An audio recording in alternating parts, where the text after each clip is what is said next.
ساینسپوهانو یوه داسې څېره کشف کړې ده چې د PSRJ 1914 بي په نامه یادېږي چې دغه څېره ساینسپوهان وایي له ډېرو سختو موادو څخه جوړه شوې ده او ساینسپوهان وایي کیدای شي دغه سخت مواد الماس یا هم سره زر وي لکه څنګه چې ځمکه له اوبو خاورې تیږې ډبرو همداسې د اوسپنې او له نورو موادو څخه جوړه ده نو داسې څېرې هم شته دی چې د خالصو الماس او خالصو سرو زرو څخه جوړې شوي دي په کائناتو کې دومره خطرناکه سیارې کشف شوي دي چې هلته دومره خطرناک طوفانونه لګیږي چې کولی شي غرونه هم په هوا کړي په کائناتو کې وخت ثابت نه دی لکه په ځینو سیارو کې او په کائناتو په ځینو برخو کې وخت تیز تیریږي او په ځینو برخو کې وخت سلو او ورو تیریږي لکه که چیرې یو انسان بلاک هول یعنی تور سیوري ته نږدې ورشي که چیرې هلته یوه ورځ تیره کړي او بېرته هغه واپس ځمکې ته راشي نو په ځمکه کې به په سلګونه او یا هم په زرګونه کلونه تیر شوي وي د ځمکې په اړه اوس هم موږ انسانان لا تر اوسه له ډېرو معلوماتو څخه ناخبر یو یعنې داسې حقیقتونه او رازونه اوس هم شته دی چې لا تر اوسه انسانان په اړه نه دي خبر لکه سمندرونه انسانان یوازې د دې په اړه 15% خبر دي یعنې 15% د سمندر برخه لا زموږ له سترګو څخه لرې ده یعنی په دې کې به څه ډول حیوانات او څه ډول مخلوقات وي چې انسانان به یې په لیدلو ډېر حیرانه شي او ډېر به وډار شي همدارنګه موږ ته ځمکه ډېره ارامه او ډېر هوسا ښکاري خو نه داسې نه ده ځمکې په داخلي برخه کې د یو اور په شان بال موجود دی چې هر وخت دا کولی شي چې چاودنه وکړي او د ځمکې د پای او د ځمکې د له منځه تللو سبب شي په فضا کې داسې ستوري هم شته دی چې داسې اوازونه غږونه لري لکه یو څوک چې چغې وهي یا هم لکه یو څوک چې ژاړي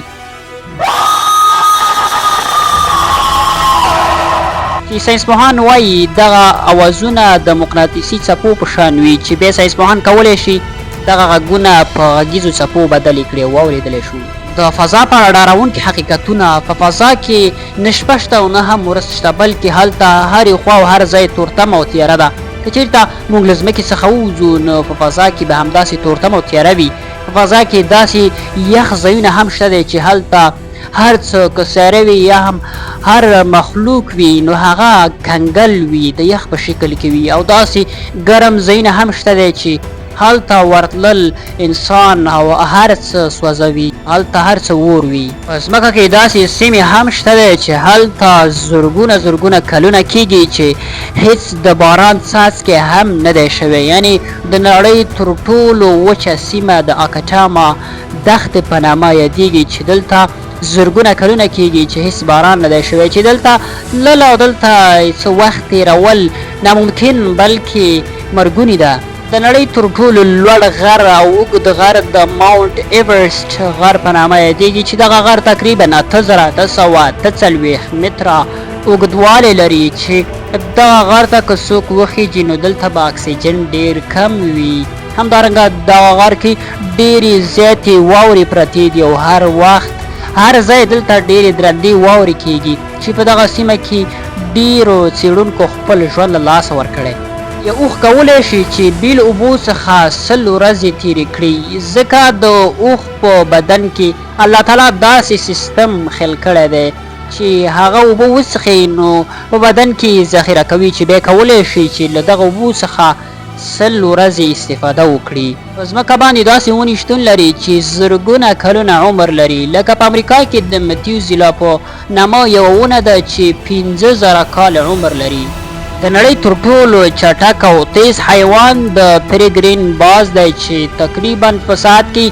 320 کیلومتره مزل کوي د ځمکې پر سر داسې حیوانات هم شته دی چې بیلو خوبه ژوند کولی شي لکه د بولفراګ چونګښه چې کلونه دا کولی شي چې بیلو خوبه ژوند وکړي پر ځمکه داسې حیوانات شته دی چې د میاشتو لپاره هم داسې جام پاتې کیږي او بیرته د څو میاشتو وروسته خپل ژوند ته راګرځي لکه د ووډ فراګ چونګښې په نامه یوه چونګښه ده چې همداسې مسلسل څو میاشتې جام پاتې کیږي او وروسته له څو میاشتو بیرته خپل ژوند ته راګرځي د دا اوس زموږ حیرانونکي او جالب معلومات که تاسو غواړئ د دغه ډول معلوماتو په اړه خبر شئ او همدارنګه د قرآن او ساينس له معلوماتو هم ځان با خبره کړئ نو زموږ د یوټیوب چینل سره سبسکرایب او د فیسبوک پاڼه در سره فالو کړئ. تر بیا ښې چارې د لوی الله په امان.